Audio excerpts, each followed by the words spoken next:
ओम श्री गुरुभ्यो नमः। हरिः ओम। शुक्लांबरधरं विष्णुं शशिवर्णं चतुर्भुजं प्रसन्नवदनं ध्यायेत् सर्वविघ्नोपशान्तये। गुरुर्ब्रह्मा गुरुर्विष्णु गुरुर्देवो महेश्वरः गुरुः साक्षात् परब्रह्म तस्मै श्री गुरवे नमः।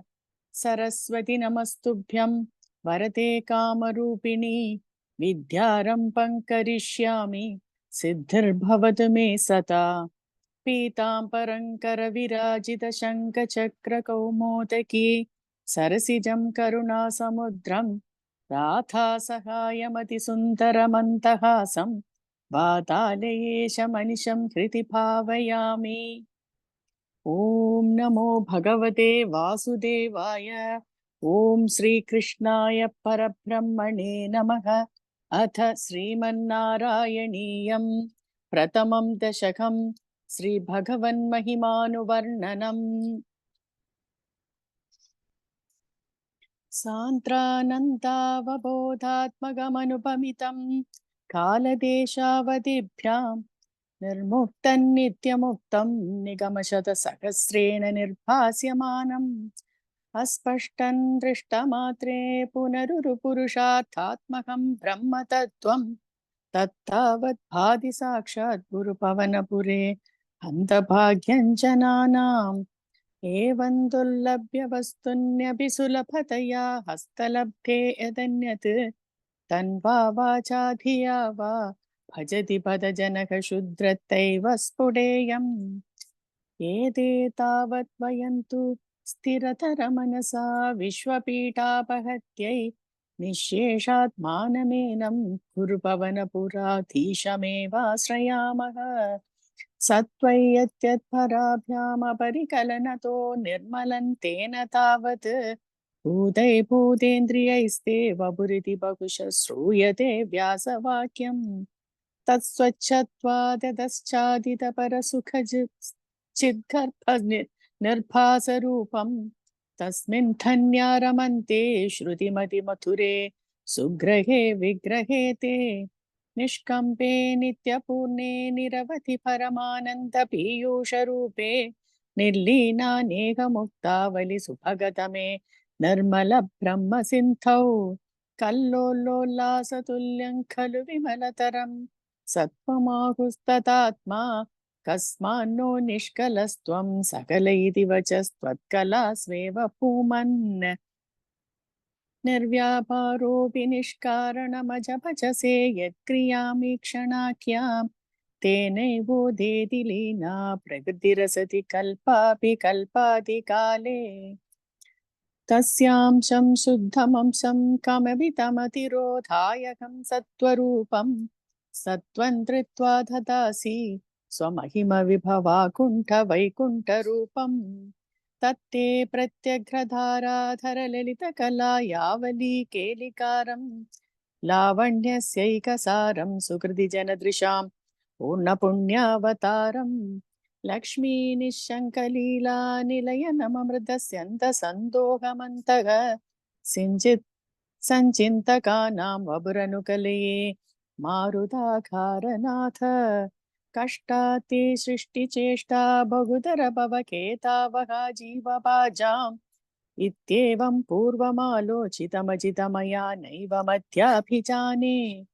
नो चे जीवा कथं वा मधुरतरमितं त्वत्त्वपुच्छित्रसार्द्रं नेत्रैशोद्रैश्च पीत्वा परमरससुधां भूतिपूरे रमेरन् नम्राणां सन्निधत्ते सततमपि पुरस्तैरनभ्यर्थितान् अभ्यर्थान् कामानजस्रं वितरति परमानन्दसान्द्रां गतिं च। इत्तन्निःशेषलभ्यो निरवधिकफलः पारिजातो हरे त्वं क्षुद्रन्तं शक्रवाटी द्रुममभिलषति व्यर्थमर्धिप्रजोऽयम्। कारुण्यात् काममन्यन् ददति खलु परे स्वात्मतस्त्वौ विशेषात् ऐश्वर्याधीशतेऽन्ये जगति परजने स्वात्मनोऽपीश्वरस्त्वम्। त्वय्युच्चैरारमन्ति प्रतिपदमधुरे चेतना स्फीतभाग्याः त्वञ्चात्मा रामये वेदेदुलगुणगणाधारशौरे नमस्ते ऐश्वर्यं शङ्करादीश्वरविनियमनं विश्वतेजोहराणां तेजः संहारि वीर्यं विमलमभियशो निःस्पृकैश्चोभगीतम् अङ्का सदा श्रीरखिलविदसि न क्वापि ते सङ्गवार्ता तद्वादाघारवासिन्मुरहर भगवच्छब्दमुख्याश्रयोऽसि इति श्रीमन्नारायणीये श्रीभगवन्महिमानुवर्णनं नाम प्रथमं दशकं समाप्तम्। नारायणाखिलगुरो भगवन्नमस्ते। नारायणाखिलगुरो भगवन्नमस्ते। अथ द्वितीयं दशकं श्रीभगवद्रूपवर्णनम्। सूर्यस्पर्धिकिरीटमूर्ध्वतिलक प्रोद्भासि पालान्तरम् कारुण्याकुलनेत्रमात्रहसितोल्लासं सुनासापुटम् घण्टोद्यन्मकराभकुण्टलयुगं कण्ठोज्ज्वलत्कौस्तुभं त्वद्रूपौ वनमाल्यहारपटलश्रीवत्सदीप्रं भजे केयूराङ्गदकङ्कणोत्तममहारत्नाङ्गुलीयाङ्गितः श्रीमद्बाहुचतुष्कशङ्कदगता शङ्खारि पङ्केरुहाम् काञ्चित् काञ्चन काञ्चिलाञ्छितलसत्पीताम्बरालम्बिनी आलम्बे विमलाम्बुजद्युतिपदां मूर्तिं तवार्तिच्छिदम् यत्रैलोक्यमहीयसोऽभिमहितं सम्मोहनं मोहनात् कान्तं कान्तिनिधानतोऽपि मधुरं माधुर्यधुर्यादपि सौन्दर्योतरतोऽपि सुन्दरतरं त्वद्रूपमाश्चर्यतोऽप्याश्चर्यं भुवनेन कस्य कुतुकम् पुष्णादि विष्णो विभो तत्तादृक्मधुरात्मकं तव बभुः सम्प्राप्य सम्पन्मयी सा देवी परमोत्सुका चिरतरन्नास्ते स्वभक्तेष्वपि तेनास्याभत कष्टमच्युत विभो त्वत्रूपमानोज्जग प्रेम स्थैर्यमया तथा फलफलात् चाफल्यवार्तोदभूत् लक्ष्मीस्तावकरामणीयककृतैवेयं परेष्वस्तिरेद्यस्मिन्नन्यदभिप्रमाणमधुना वक्ष्यामि लक्ष्मीपते ये त्वध्यानगुणानुकीर्तनरसासक्ता हि भक्ता जनाः तेष्वेषा वसति स्थिरैव दयित प्रस्तावदत्ताधरा एवं भूतमनोज्ञदानवसुधा निश्यन्तसन्दोहनं त्वद्रूपं परचित्रसायनमयं चेतोकरं शृण्वताम् सत्यप्रेरयते मतिं मदयते रोमाञ्चयत्यङ्गकम् यासिञ्चत्यभिषीदबाष्पविसरैरानन्दमूर्च्छोद्भवैः एवं भूततया हि भक्त्यभिहितो योगः स योगद्वयात् कर्मज्ञानमयादृशो तमतरो योगीश्वरैर्गीयते सौन्दर्यैकरसात्मके त्वयि खलु प्रेम प्रकर्षात्मिका भक्तिर्निश्रममेव विश्वपुरुषैर्लभ्या रमावल्लभा निष्कामन्नियतस्त्वधर्मचरणं यत्कर्मयोगाभितं तत्तुरेत्यफलै यतौ उपनिषदज्ञानोपलभ्यं पुनः तत्त्वौ व्यक्ततया सुदुर्गमतरं चित्तस्य तस्माद् विभो त्वत्प्रेमात्मकभक्तिरेव सततं स्वाधीयसि श्रेयसि अत्यायासकराणि कर्मपटलान् याचर्यनिर्यन्मलाः बोधे भक्तिपथे तवाप्यचिदतामायान्ति किं तावता क्लिष्ट्वा तर्कपथे परन्तव बभुर्ब्रह्माख्यमन्ये पुनः चित्तार्द्रत्वमृते विचिन्त्य भगुभिः सिद्ध्यन्ति जन्मान्तरैः त्वद्भक्तिस्तु कथारसामृतझरी निर्मग्नेन स्वयं सिद्ध्यन्ति विमलप्रबोधपदवीमक्लेश तस्तन्वती सत्यसिद्धिकरी जयत्ययि विभो सैवास्तु मे त्वत्पदः प्रेम प्रौढिरसादृता द्रुततरं वातालयाधीश्वर इति श्रीमन्नारायणीये श्रीभगवद्रूपवर्णनं नाम द्वितीयं दशकं समाप्तं। नारायणाखिलगुरो भगवन्नमस्ते। नारायणाखिलगुरो भगवन्नमस्ते। अथ तृतीयं दशकं भक्तस्वरूपवर्णनम्। पठन्तो नामानि प्रमथभरसिन्धौ निपतिताः स्मरन्तो रूपन्ते भरतकथयन्तो गुणकथाः चरन्तो ये भक्तास्त्वयि खलु रमन्ते परममोन् अगन्धन्यान्मन्ये समधिगत सर्वाभिलषितान् गतक्लिष्टं कष्टं तव चरणसेवा रसभरेऽप्यनासक्तं चित्तं भवति पद विष्णो कुरु दयां भवत्पादाम्भोजस्मरणरसिको नाम निवहान् अहङ्गायं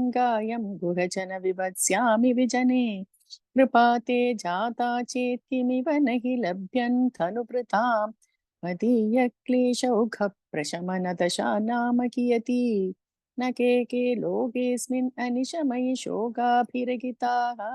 भवद्भक्ता मुक्ता सुखगतिमसक्ता विदधते मुनि प्रौढारूढा जगति खलु गूढात्मगतयः भवत्पादाम्भोजस्मरणविरुजो नारदमुखाः चरन्तीश स्वैरं सतत परिनिर्भातपरचित् सदानन्दाद्वैत प्रसर परिमग्नाः किमपरम् भवद्भक्तिस्मिता भवतु मम सैव प्रचमयेत् अशेषक्लेशौघन् न खलु हृदि सन्देहकणिका न चेद्यासस्योक्तिस्तव च वचनन्नैकमवचः भवेत् मिथ्यारथ्या पुरुषवचनप्रायमखिलम् भवद्भक्तिस्तावत् प्रमुखमतुरा त्वद्गुणरसात् किमप्यारूढा चेत् तखिल परितापप्रशमनी पुनश्चान्ते स्वान्ते विमल परिबोधोदयमिलन् महानन्दाद्वैतं दिशति किमतः प्रार्थ्यमपरं विधूय क्लेशान् मे कुरु चरणयुग्मन् धृतरसं भवत्क्षेत्रप्राप्तो करमभिचते पूजनविधौ भवन्मूर्त्यालोके नयनमथते पादतुलसी परिघ्राणे घ्राणम् श्रवणमपि ते चारुचरिते प्रभूताधिव्याधिप्रसभचलिते मामकहृति द्वितीयं तद्रूपं परमसुखचिद्रूपमुदीयात् उथञ्च रोमाञ्चो गलितबहुहर्षाश्रुनिवहः यथा विस्मर्यासं दुर्भशमपीडा परिभवान् मरुद्गेहाधीश त्वयि खलु पराञ्चोऽपि सुखिनः भवत्स्नेही सोऽहं सुबहु परितप्ये च किमिदम् अकीर्तिस्ते मा भूद्वरदगतभारं प्रशमयन् भवद्भक्तो तं संझटिति कुरु मां कंसदमन किमुक्तैर्भूयोभिस्तव हि करुणा यावदुदीयात् तावद्देव प्रहितविविधार्थप्रलपितः पुरक्लिप्ते पादे वरद तव नेष्यामि दिवसान् यदा शक्ति व्यक्तन् नतिनुति निषेवा विरचयन् इति श्रीमन्नारायणीये भक्तस्वरूपवर्णनं भक्तिप्रार्थना चेति तृतीयं दशकं समाप्तं। नारायणाखिलगुरो भगवन्नमस्ते। नारायणाखिलगुरो भगवन्नमस्ते। अथ चतुर्थं दशकम् अष्टाङ्गयोगवर्णनं योगसिद्धिवर्णनं च कल्यतां मम कुरुष्व तावतीं कल्यते भवदुपासनय्यया स्पष्टमष्टविधयोगचर्यया पुष्टयाशु तव तुष्टिमाप्नुयाम् ब्रह्मचर्यदृढतादिभिर्यमैराप्लवादिनियमैश्च पाविताः कुर्महे दृढममे सुखासनं पङ्कजात्यमभिवा भवत्पराः तारमन्तरनुचिन्त्य सन्ततं प्राणवायुमभियम्य निर्मलाः इन्द्रियाणि विषया तथा बहृत्या स्महे भवतुपासनोन्मुखाः अस्फुटेव भूषिते प्रयत्नतः धारये मधिषणां मुहुर्मुहुः तेन भक्तिरसमन्तरार्द्रतम् ऊर्ध्वहेमभवदङ्घ्रिचिन्तकाः विस्फुटावयवभेदसुन्दरं त्वत्वपुः सुचिरशीलनावशात् अश्रमं मनसि चिन्तयामहे ध्यानयोगनिरतस्त्वताश्रयाः ध्यायतां सकलमूर्तिमीदृशीम् उन्मिषन्मधुरता कृतात्मनां सान्द्रमोदरसरूपमान्तरं ब्रह्मरूपमयि तेव भासते त्वत्समास्वतनरूपिणीं स्थितिं त्वत्समाधिमयि विश्वनायक आश्रितः पुनरतः परिच्युतौ आरभेमहि च धारणाधिकम् इत्थमभ्यसननिर्भरोल्लसत्वत्परात्मसुखकल्पितोत्सवाः मुक्तभक्तकुलमौलिताङ्गताः सञ्चरेम शुगनारदादिवत् त्वत्समाधिविजये तु यः पुनर्मंशु मोक्षरसिकः क्रमेण वा योगवश्यमनिलं षडाश्रयैरुन्नयत्यजशुषुं नयाशनैः लिङ्गदेहमपि सत्यजन्नतः लीयते त्वयि परे निराग्रहः ऊर्ध्वलोककुतुकीतुमूर्धतः सार्धमेव करणैर्निरीयते अग्निवासरवलर्षपक्षकैरुत्तरायणजुषा च दैवतैः प्रापितो रविपदां भवत्परः मोदवान् ध्रुवपदान्तमीयते आस्थितोऽथमकरालये यदा शेषवक्त्रदगनोष्मणार्ध्यते ईयते भवदुपाश्रयस्तथा वेदसः पदमतः पुरैव वा तत्र वा तव पदेत्थवा वसन् प्राकृतप्रलययेदि मुक्तताम् स्वेच्छया खलु पुरा विमुच्यते संविभित्य जगदण्डमोजसा तस्य चक्षिति पयो महो निलत्योम द्योमहत्प्रकृति सप्तकावृतीः तत्तदात्मकतया विशन् सुखी याति ते पदमनावृतौ विभो अर्चिरादिगतिमीदृशौ व्रजन् विच्युतिं न भजते जगत्पते सच्चिदात्मक भवद्गुणोदयानुच्चरन्दमनिलेश पाहि माम् अथ श्रीमन्नारायणीये अष्टाङ्गयोगवर्णनं योगसिद्धिवर्णनं चेति चतुर्थं दशकं समाप्तं नारायणाखिलगुरो भगवन्नमस्ते नारायणाखिलगुरो भगवन्नमस्ते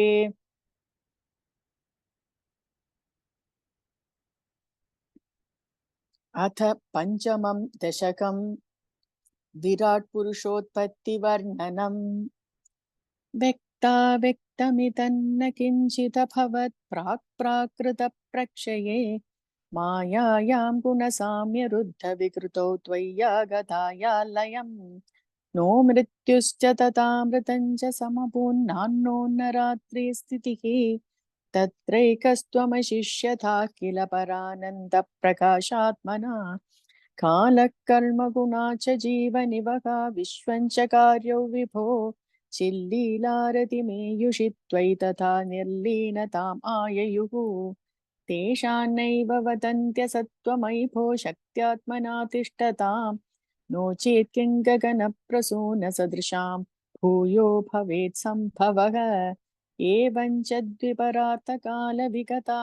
वीक्षां सुसृक्षात्मिकां विप्राणे त्वयि चुक्षुभे त्रिभुवनी भावाय माया स्वयं मायातः खलु कालशक्तिरखिला दृष्टं स्वभक्तो भावोऽपि च प्रादुर्भूय गुणान् विकास्य विततुस्तस्या सहायक्रियां माया सन्निहितो प्रविष्टवपुषा साक्षीति गीतो भवान् वेदैस्तां प्रतिबिम्बतो विविशिवान् जीवोऽपि नैवापरः कालादिप्रतिबोधिताथ भवता सञ्चोदिता च स्वयं माया सा खलु बुद्धितत्त्वमसृजत् योऽसौ महान् उच्यते तत्रासौ त्रिगुणात्मकोऽपि च महान् सत्त्वप्रधानः स्वयं जीवेऽस्मिन् खलु निर्विकल्पमहमिद्युद्बोध निष्पादकः चक्रेऽस्मिन् सविकल्पबोधकमहन् तत्त्वं महान् खल्वसौ सम्पुष्टं त्रिगुणैस्तमोति बहुलौ विष्णो भवत्प्रेरणात् सोऽहं च त्रिगुणक्रमा त्रिविधतामासाद्य वैकारिकः भूयस्तैजसतामसा विधिभवन्नाद्येन सत्त्वात्मना देवानिन्द्रियमानिनो कृतदिशा वादार्कपाश्यश्विनः वह्नीन्द्राच्युतमित्रकान् विदुविति श्रीरुद्रशारीरकान् भूमन्मानसबुद्ध्यहङ्कृतिमिलच्चित्ताख्यवृत्त्यन्वितम् तच्चान्तःकरणौ विभो तव बलात् सत्त्वांश एवासृजत् जातस्तैजसतो दिशेन्द्रियगणास्तत्तामसांशात् पुनः तन्मात्रन्नभसो मरुत्पुरपते शब्दो जनि त्वद्बलात् शब्दाद्यो ततः ससर्जित विभो स्पर्शन् ततो मारुतम् तस्मात् रूपमतो महोत च रसं तोयं च गन्धं महीम् एवं माधव पूर्वपूर्वकलनात् आद्याध्यधर्मान्वितम् भूतग्राममिमं त्वमेव भगवन् प्राकाशयस्तामसात् एते भूतगणास्ततीन्द्रियगणा देवाश्च जातः पृथक् नोषे कुर्भुवनाण्टनिर्मितविदो देवैरमीभिस्तथा त्वन्नानाविधसूक्तिभिर्नुदगुणस्तत्त्वान्यमून्याविशन् चेष्टाशक्तिमुदीर्यथा निघटयन् हैरण्यमण्डव्यताः अण्डन् तत्खलु पूर्वसृष्टिसलिले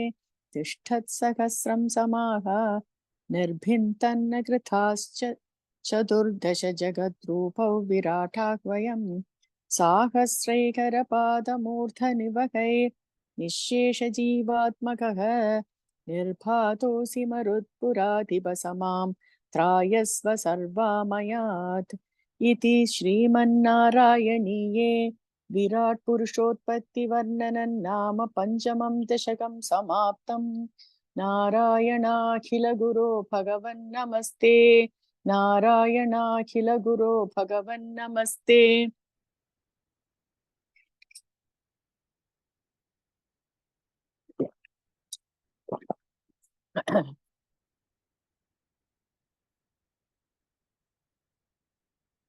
अथ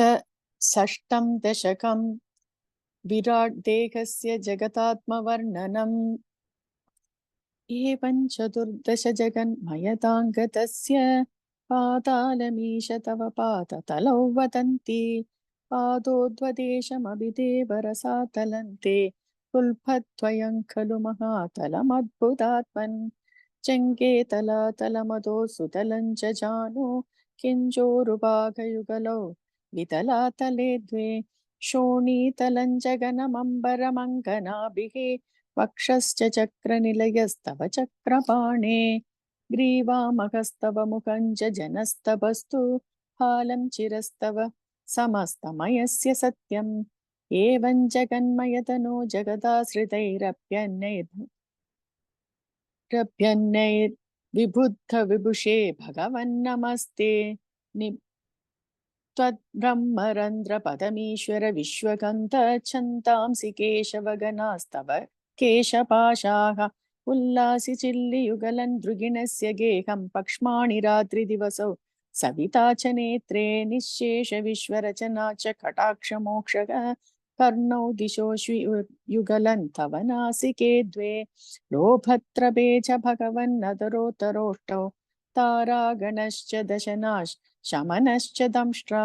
मायाविलासहसितं स्वसितं समीरः जिह्वा जलौ वचनमीश शकुन्तपङ्क्तिः सिद्धादयस्वरगणा मुगरन्ध्रमग्निः देवा भुजा स्तनयुगं तव धर्मदेवः देवः पृष्टं त्वधर्म इह देव मनःसुतांशुः अव्यक्तमेव हृदयाम्बुज मम्बुजाक्ष कुक्षिः समुद्रनिवहा वसनन्तु सन्त्ये शेफप्रजापतिरसौ वृषणौ च मित्रः श्रोणीस्थलं मृगगणाः पतयोर्नखास्ते हस्त्युष्ट्रसैन्दवमुखा गमनन्तु कालः विप्रादिवर्णभवनौ वदनाब्जबाहु चारूरुयुग्मचरणं करुणाभुते ते संसारचक्रमयि चक्रधरक्रियास्ते वीर्यं महासुरगणोऽस्ति कुलानि शैलाः नाट्यः सरित्समुदयस्तरवश्च रोमा चीयादितौ वपुरनिर्वचनीयमीशः ईदृग्जगन्मयवपुस्तव कर्मभाजां कर्मावसानसमये स्मरणीयमाहुः तस्यान्तरात्मवपुषे विमलात्मने ते पातालयाधिपनमोऽस्तु निरुन्धिरोगान् इति श्रीमन्नारायणीये विराट्देहस्य जगदात्मत्ववर्णनं नाम षष्ठं दशकं समाप्तम्। नारायणाखिलगुरो भगवन्नमस्ते। नारायणाखिलगुरो भगवन्नमस्ते। अथ सप्तमं दशकं हिरण्यगर्भोत्पत्तिवर्णनं वैकुण्ठदर्शनं च एवं देवचतुर्दशात्मकजगद्रूपेण जातः पुनः तस्योर्ध्वं खलु सत्यलोकनिलये जातोऽसि धाता स्वयं यं शंसन्ति हिरण्यगर्भमखिल त्रैलोक्यजीवात्मकं यो भूस्फीतरजो विकारविकसन्नानासृक्षारसः सोऽयौ विश्वविसर्गदत्तहृदयः सम्पश्यमानः स्वयं बोधं खल्वनवाप्य विश्वविषयं चिन्ताकुलस्तस्थिवान् तावत् त्वं जगतां पते तपतपेत् एवं हि वैकायसीं वाणीमेन मशिश्रवः श्रुतिसुखां पूर्वं स्तभक्ते प्रेरणाम् कोऽसौ मामवदत् पुमानिधि जला पूर्णे जगन्मण्डले दिक्षु द्वीक्ष्य किमप्यनीक्षितवता वाक्यार्थमुत्पश्यता दिव्यवर्षसहस्रमात तपसा तेन त्वमाराधितः तस्मै दर्शितवानसि स्वनिलयौ वैकुण्ठमेकाद्भुतं माया यत्र कदापि नो विकुरुते भाते जगद्भ्यो बहिः शोकक्रोधविमोहसाध्वसमुखा भावास्तु दूरं गताः सान्द्रानन्दझरी च यत्र परम ज्योतिः प्रकाशात्मके तत्ते धाम विभावितौ विजयते वैकुण्ठरूपौ विभो यस्मिन्नाम चतुर्भुजा हरिमणि श्यामावतातस्त्विषः नानाभूषणरत्नदीपितदिशो राजद्विमानालयाः भक्तिप्राप्त तथा वित्तोन्नतपथा दीव्यन्ति दिव्या जनाः तत्ते धाम निरस्त सर्वशमलौ वैकुण्ठरूपं जयेत् नानादिव्यवधू जनैरभिवृता विद्युल्लता तुल्यया विश्वोन्मादनकृत्य गात्र लतया विद्योदिदाशान्तरा त्वत्पादाम्बुजसौरभैककुतुका लक्ष्मी स्वयं लक्ष्यते यस्मिन् विस्मयनीय दिव्यविभवन् तत्ते पदं देहि मे तत्रैवं प्रतिदर्शिते निजपते रत्नासनाध्यासितं भास्वत्कोडिलसत्किरीटकटकाद्या कल्पदीप्राकृति श्रीवत्साङ्कितमात्तकौस्तुभमणिच्छायारुणङ्कारणं विश्वेशान्तव रूपमैषतवितिस्तत्ते विभो भातु मे कालाम्भोदकलाय कोमलरुचि चक्रेण चक्रं दिशाम् आवृण्वानमुदारमन्दहसि तस्यन्तप्रसन्नाननम् राजत्कम्बुगधारि पङ्कजधर श्रीमद्भुजामण्डलम् स्रष्टुतुष्टिकरौ वपुस्तव विभो मद्रोहमुद्वासयेत् दृष्ट्वा सम्प्रतसम्भ्रमः कमलभूस् त्वत्पादपाथोरुहे हर्षावेशवशौ वदो निपतितः प्रीत्या कृतार्थी भवन् जानास्येव मनीषितं मम विभो ज्ञानं तथा पातय द्वैताद्वैतभवत्स्वरूप परमित्याचष्टतं त्वां भजे आताम्रे शरणे विनम्रमथतं हस्तेन हस्ते स्पृशन् होतस्ते भविता न सर्गविधिभिर्बन्धोऽपि सञ्चायते इत्याभाष्य गिरं प्रतोष्य नितरान् तच्चित्तगूढस्वयं सृष्टौ तं समुधैर्यस्य भगवन्नुल्लासयोल्लागताम् इति श्रीमन्नारायणीये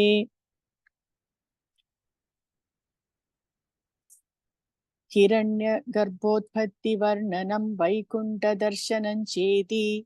सप्तमं दशकं समाप्तं। नारायणाखिलगुरो भगवन्नमस्ते। नारायणाखिलगुरो भगवन्नमस्ते।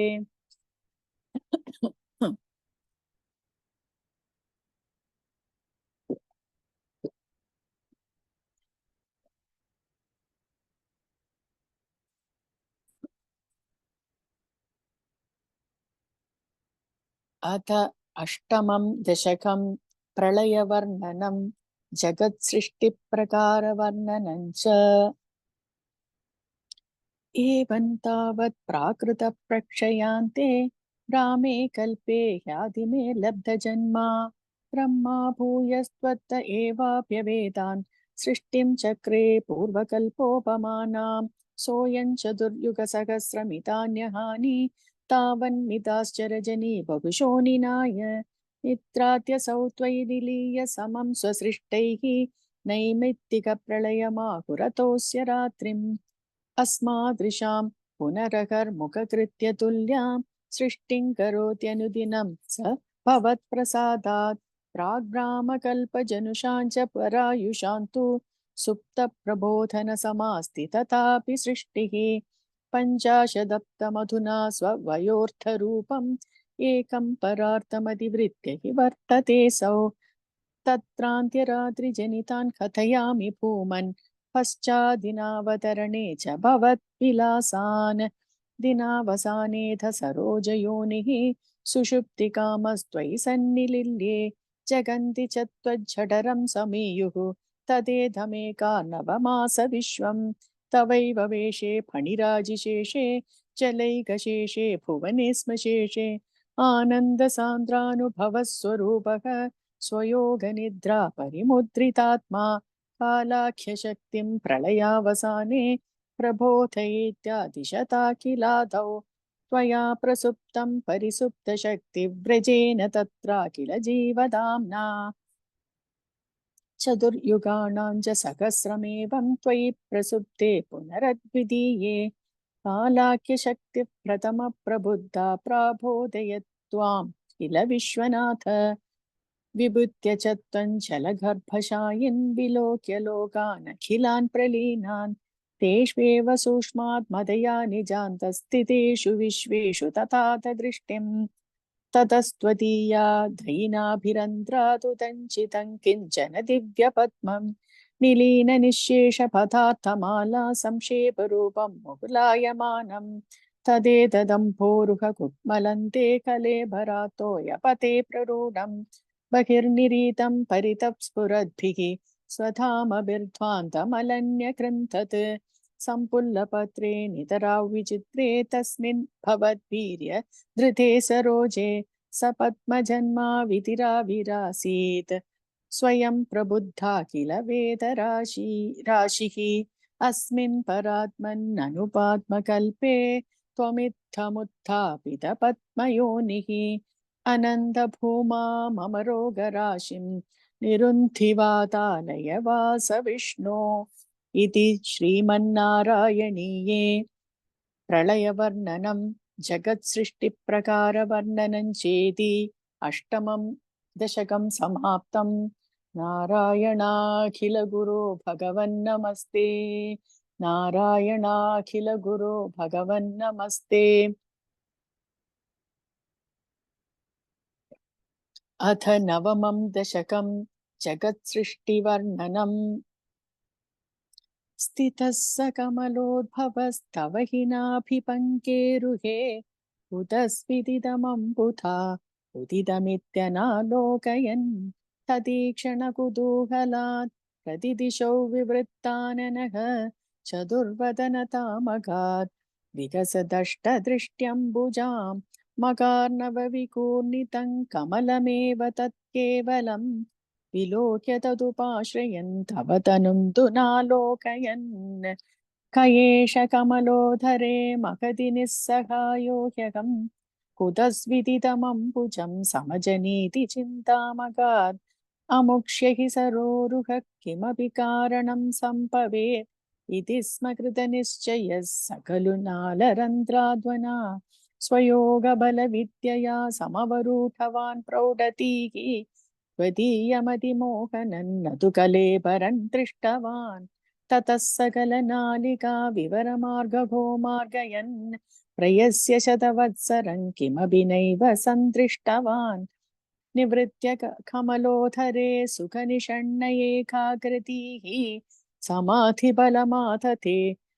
भवदनुग्रहैकाग्रही शतेन परिवत्सरैर्दृढसमाधिबन्तोल्लसत् प्रबोधविशतीकृतः सकलु पद्मिनी सम्भवः। अदृष्टचरमद्भुतं तव हि रूपमन्तर्दृशां व्यजष्टपरितुष्टधीर्भुजगभोगपागाश्रयम् किरीटमकुटोल्लसत् कटकहारकेयूरयुं मणिस्फुरितमेकलं सुपरिवीतपीताम्बरं कलाय कुसुमप्रभङ्गलतलोल्लसत्कौस्तुभं वपुस्ततै भावये कमलजन्मने दर्शितं श्रुतिप्रगरदर्शितप्रचुरवैभव श्रीपते हरे जय जय प्रभो हतमुपैषि दृष्ट्या दृशोः पुरुष्वदियमाशु मे भुवननिर्मितौ कर्मटाम् इति द्रुहिणवर्णितः स्वगुणबंहिमा पाहि माम्। लभस्व भुवनत्रयीरजनदक्षतामक्षतां गृहाणमदनुग्रहं कुरु तपश्च भूयो विते भवत्वखिलसाधनी मयि च भक्तिरत्युत्कटेत्युदीर्य गिरमाथथा मुदितचेतसा वेदसं शतं कृततपास्ततः सकलु दिव्यसंवत्सरान् अवाप्य च तपोबलं मतिबलं च पूर्वाधिकम् उदीक्ष्य किल कम्पितं पयसि पङ्कजौ वायुना भवद्बलविजृम्भितः पवनपातसी पीतवान् तवैव कृपया पुनः सरसिजेन तेनैव सख प्रकल्प्य भुवनत्रयीं प्रववृते प्रजानिर्मितौ तथाविध कृपाभरे गुरुमरुत्पुराधीश्वर त्वमाशु परिपाहि मां गुरुतयोक्षितैरीक्षितैः इति श्रीमन्नारायणीये जगत्सृष्टिवर्णनं नाम नवमं दशकं समाप्तम्। नारायणाखिल गुरो भगवन्नमस्ते। नारायणाखिल गुरो भगवन्नमस्ते। अथ दशमं दशकं सृष्टिवैविध्यवर्णनम्। वैकुण्ठवर्धितबलोऽथ भवत्प्रसादात् अम्भोजयोनिरसृजत् किल जीवदेहान् स्तास्नूनि भूरुकमयानि तथा तिरश्चां जातिं मनुष्यनिवहानभिदेवभेदान् नित्यागृहास्मि मदिरागविकोपभीतिः अज्ञानवृत्तिमिति पञ्चवितां ससृष्ट्वा उद्धामतामसपदार्थविधानदूनगतीनि द्वितीयचरणम् चरणस्मरणौ विशुद्ध्यै तावत् ससर्ज मनसा सनकं सनन्तं भूयः सनातनमुनिं च सनत्कुमारं ते सृष्टिकर्मणि तु तेन नियुज्यमानाः त्वत्पादभक्तिरसिका जगृहुर्नवाणीं तावत् प्रकोपमुदितं प्रतिरुन्धतोऽस्य भ्रूमध्यतो जनिमृडो भवदेकदेशः नामानि मे कुरु पदानि च विरिञ्चेत् यादौ रुरोध किल तेन स रुद्रनामा एकादशाह्वयतया च विभिन्नरूपं रुद्रौ विधाय दयिता वनिताश्च दत्त्वा तावान्त्यदत्त च पदानि भवत्प्रणुन्नः प्राह प्रजाविरचनाय च सादरन्तम् रुद्राभिसृष्टभयदाकृति रुद्रसङ्गः सम्पूर्यमाण भुवनत्रयभीतचेताः मामा प्रजासृजतपश्चरमङ्गलायेत्याचष्टतं कमलभूर्भवतीरितात्मा तस्यादसर्गरसिकस्य मरीचिरत्रिः तत्राङ्किराक्रतुमुनिः पुलहः पुलस्त्यः अङ्गादजायत भृगुश्च वसिष्ठदक्षौ श्रीनारदश्च भगवन् भवदङ्घ्रिदासः धर्मादिकानभिसृजन्नत कर्तमञ्च वाणी विदाय विधिरङ्गजसङ्कुलोऽभूत् त्वद्बोधितैः सनकदक्षमुखैस्तनूजैः उद्बोधितश्च विररामतमो विमुञ्चन् वेदान् पुराणनिवहानपि सर्वविद्याः कुर्वन्निजाननगणा चतुराननोऽसौ पुत्रेषु तेषु विनिधाय सर्गवृद्धिम् अप्राप्नुवंस्तव पदाम्बुजमाश्रितोऽभूत् जानन्नुपायमतदेहमजो विभज्य स्त्रीपुंसभावमभजन्मनु तत्पथूभ्याम् ताभ्यां च मानुषकुलानि विवर्त्ययंस्त्वं गोविन्दमारुतपुरेश निरुन्तिरोगान् इति श्रीमन्नारायणीये सृष्टिवैविध्यवर्णनं नाम दशमं दशकं समाप्तम्। नारायणाखिलगुरो भगवन्नमस्ते। नारायणाखिलगुरो भगवन्नमस्ते। अथ एकादशं दशकं सनकादीनां वैकुण्ठप्रवेशवर्णनं जय विजयशापवर्णनं हिरण्यकशिपु हिरण्याक्षोत्पत्तिवर्णनं च क्रमेण सर्गे परिवर्धमाने कथापि दिव्या सनकादयस्ते भवद्विलोकाय विकुण्ठलोकं प्रभेदिरे मारुतमन्दिरेश मनोज्जनैः श्रेयसः काननाद्यैः अनेकवापी मणिमन्दिरैश्च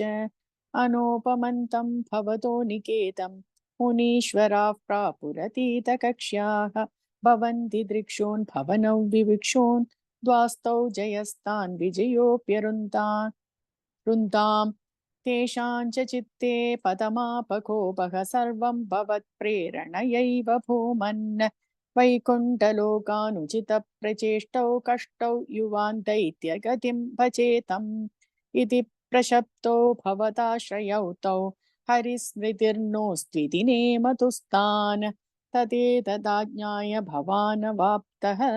सहैव लक्ष्म्या बहिरम्बुजाक्ष खगेश्वरां सार्पितचारुबाहुः आनन्दयं स्थानभिराममूर्त्या प्रसाद्य गिर्भिस्तुवतो मुनीन्द्रान् अनन्यनाथावत पार्षदौ तौ सम्भ्रम्भयोगेन भवैस्त्रिभिर्मा उपेतमित्याथ कृपन्यगातीः त्वदीय वृत्त्यावत काश्यपातौ सुरारिवीरा उदितौ दितौ द्वौ सन्ध्यासमुत्पादनकष्टचेष्टौ यमौ च लोकस्य यमाविवान्यौ हिरण्यपूर्वः कशिपुः किलैहः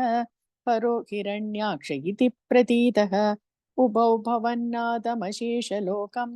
वृषान्यरुन्धान् निजवासनान्तौ तयो हिरण्याक्ष महासुरेन्द्रः रणाय धावन्ननवाप्तवैरी भवत्प्रियाङ्क्ष्मां सलिले निमज्य चचार गर्वा विनतन् कथावान् ततो जलेशात् सदृशं भवन्तं निशम्य बभ्राम गवेष्यं स्वां भक्तैकदृश्यः स कृपानि ते त्वं निरुन्धिरोगान् मरुधालयेश इति श्रीमन्नारायणीये सनकादीनां वैकुण्ठप्रवेशवर्णनं जय विजयशापवर्णनं हिरण्यकशिपु हिरण्याक्षोत्पत्तिवर्णनं चेति एकादशं दशकं समाप्तम्। नारायणाखिलगुरो भगवन्नमस्ते। नारायणाखिलगुरो भगवन्नमस्ते।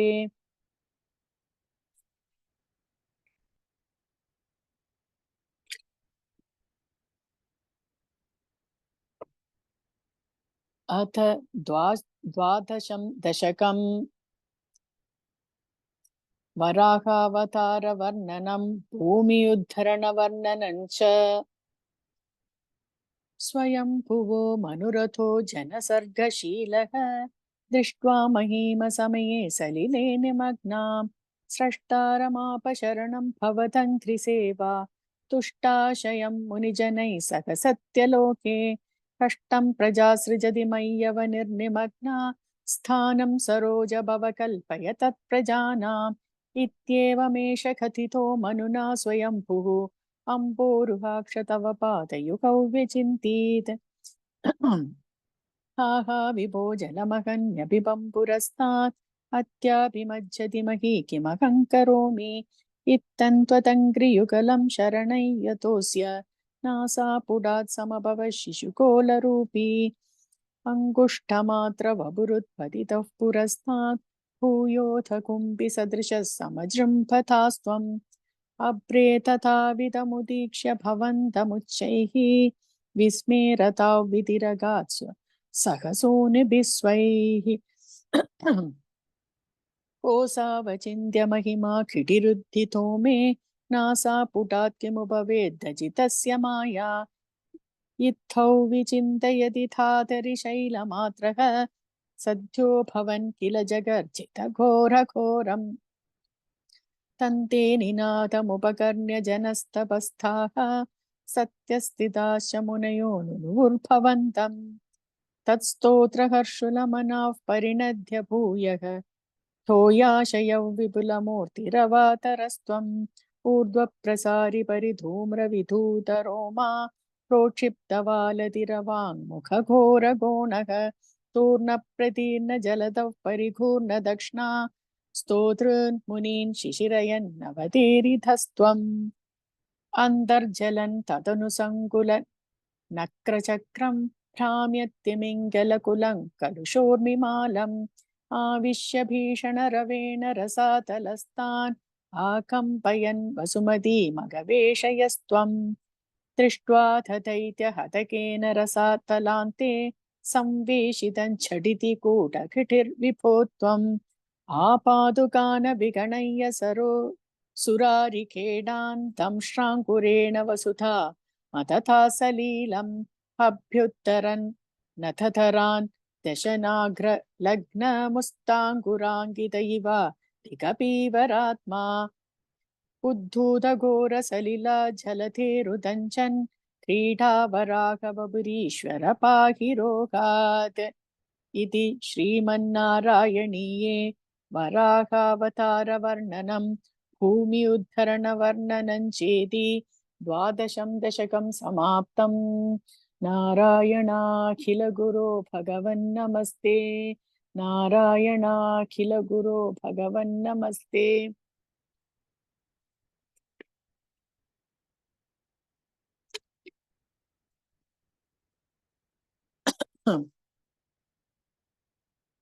अथ 13 दशकं हिरण्याक्षवथवर्णनम् हिरण्याक्षन् तावत् वरदभवदन्वेषणपरं चरन्तं सांवर्ते पयसि निजजङ्घापरिमिते भवद्भक्तो गत्वा कपटपडुधीर्नारदमुनिः शनैरुचे नन्दन् तनुजमभिनिन्दं स्तव बलं समायावी विष्णुर्हरति भवदीया वसुमतीं प्रभो कष्टं कष्टं किमिदमिति तेनाभिगदितः न तन्क्वासौ क्वासा विधिसमुनिना दर्शितपथः भवन्तं सम्प्रापत् धरणिधरमुद्यन्तमुदकात् अहो आरण्योऽयं मृग इति हसन्तं बहुतरैः दुरुक्तैर्विध्यन्तन् तिथिसुतमवज्ञाय भगवन् महीं दृष्ट्वा दंष्ट्रा शिरसि चकितां स्वेन महसा अयोधावाथाय रसभमुदयुङ्क्ता मृथविथौ गता पाणौ दैत्ये त्वमपि हि गृहीतोन्नतगतः नियुद्धेन क्रीडन् खडखडरोद्घुष्टवियता रणालोकौ सुख्यान् मिलति सुरसङ्ख्ये धृतममुं निरुध्या सन्ध्यातः प्रथममिति धात्रा जगतिशे गतोन्मर्दे तस्मिन् तव खलु गतायान् दिदिभुवः गदाघातात् भूमौ झटिति पतितायामहह भोः मृदुस्मेरास्यस्त्वन् तनुजकुलनिर्मूलनचणं महाचक्रं स्मृत्वा करभुवि दधानोरुरुचिषे ततः शूलङ्कालप्रतिमऋषिदैत्ये विसृजति त्वयि छिन्तत्येन करकलितचक्रप्रकरणात् समारुष्टो मुष्ट्या स खलु वितुतं स्वां समतनोत् कलन्माये मायास्त्वयि किल जगन्मोहनकरीः भवच्चक्रज्योतिष्कणलवनिपातेन विधुते ततो मायाचक्रे विदधघनरोषान्धमनसा मनसं गरिष्ठाभिर्मुष्टिप्रकृतिभिरभिघ्नन्तमसुरं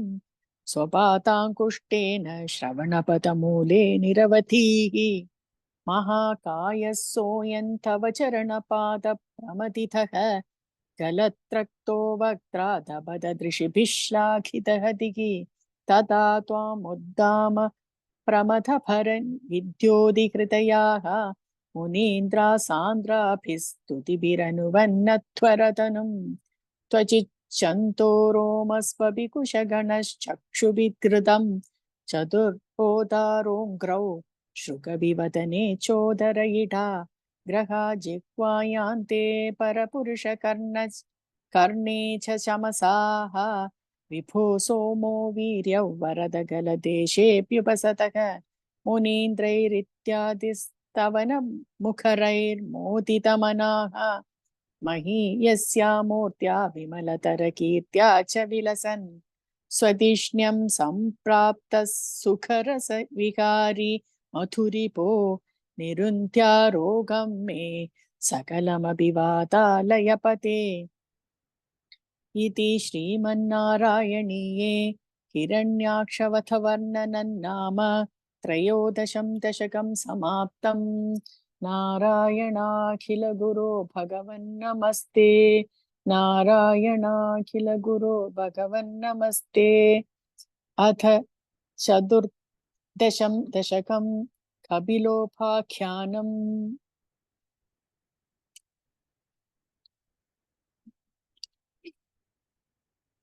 समनुस्मृततावकाङ्घ्रियुग्मः समनुः पङ्कजसम्भवाङ्गजन्मा निजमन्तरमन्तरायहीनं चरितन्ते कथयन् सुखं निनाय समये खलु तत्र गर्दमाज्ञः द्रुहिणच्छाय भवस्तदीयवाचा धृतसर्गरसो निसर्गरम्यं भगवंस्त्वामयुतं समासिषेवे गरुडोपरि कालमेघकम्रं विलसत्केलिसरोजपाणिपद्मं हसितोलसिताननौ विभो त्वं वपुराविष्कुरुषे स्म कर्दमाय स्तुवते पुलकावृताय तस्मै मनुपुत्रीं दयितान्न वापि पुत्रीः कपिलं च सुतं स्वमेव पश्चात् स्वगतिं चाप्यनुगृह्य निर्गतो भूः समनुष्यतरूपया महिष्या गुणवत्या सुतया च देवहूत्या भवतीरितनारदोपदिष्टः समगात्कर्दममागति प्रतीक्षं मनुनोपकृताञ्च देवहूतिं तरुणीरत्नमवाप्य कर्दमोऽसौ भवदर्चननिर्वृतोऽपि तस्यां दृढशुश्रूषणया ददौ प्रसादम् स पुनस्त्वदुपासनप्रभावात् दयिता कामकृते कृते विमाने वनिताकुलसङ्कुलो नवात्मा व्यहरद्देव पथेषु देवहूत्या शतवर्षमथौ व्यतीत्य सोऽयं नवकन्या समवाप्य धन्यरूपाः वनयानसमुद्यतोऽपि कान्ताहितकृत्वज्जननोत्सुको न्यवासीत् निजभर्तृगिरा भवन्निषेवा निरतायाम तदेव देवहूत्यां कपिलस्वमजा यथा जनानां प्रथयिष्यन् परमात्मतत्त्वविद्यां वनमेयुषि कर्दमे प्रसन्ने मद सर्वस्वमुपादिशन् जनन्यै कपिलात्मकवायुमन्दिरेश त्वरितं त्वं परिपाहि मां गतौघात् इति श्रीमन्नारायणीये कपिलोपाख्यानं नाम चतुर्दशं दशकं समाप्तं। नारायणाखिलगुरो भगवन्नमस्ते। नारायणाखिलगुरो भगवन्नमस्ते। अथ पञ्चदशं दशकं कपिलोपदेशः। मतिरिह गुणसक्ता बन्धकृत्येष्वसक्ता त्वमृतकृतुपरुन्थे भक्तियोगस्तु सक्तिं महदनुगमलभ्या भक्तिरेवात्र साध्या कपिलतनुरिति त्वं देवहूत्यै न्यगादीः प्रकृतिमहदहङ्काराश्च मात्राश्च भूतान्यभिकृतविदसाक्षी पूरुषः पञ्चविंशः इति विदितविभागो मुच्यते सौ प्रकृत्या कपिलतनुरिति त्वं देवहूत्यै न्यगादीः प्रकृतिगतगुणौघैर्नाज्यते पूरुषोऽयं यदि तु सजति तस्यान् तद्गुणास्तं भजेरन् मदनुभजन तत्त्वालोचनैः साप्यपेयात् कपिलतनुरिति त्वं देवहूत्यै न्यगादीः विमलमतिरुपात्तैरासनाद्यैर्मतङ्गम् गरुडसमधिरूढं दिव्यभूषायुधाङ्गम् रुचितुलिततमालं शीलये तानुवेलं कपिलतनुरिति त्वं देवहूत्यै न्यगादीः मम गुणगणलीला कर्णनैः कीर्तनाद्यैः मैसुरसरि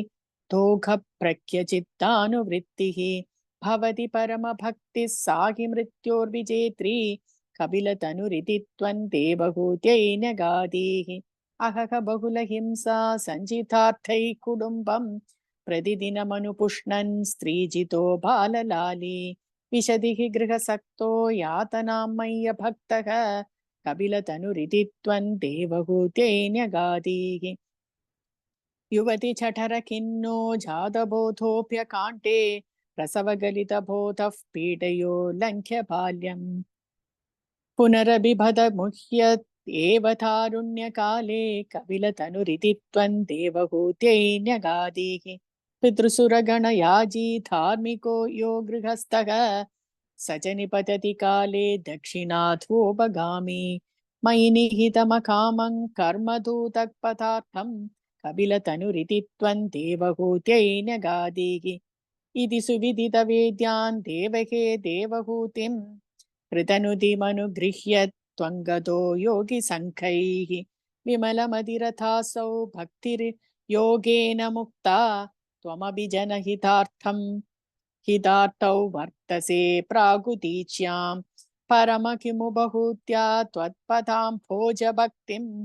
सकलभयविनेत्रीं सर्वकामोपनेत्रीं वदसि खलु दृढं त्वं तद्विधूयामयान्मे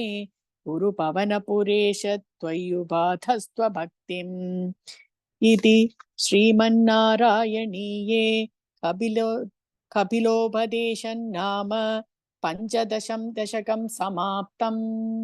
नारायणाखिलगुरो भगवन्नमस्ते। नारायणाखिलगुरो भगवन्नमस्ते।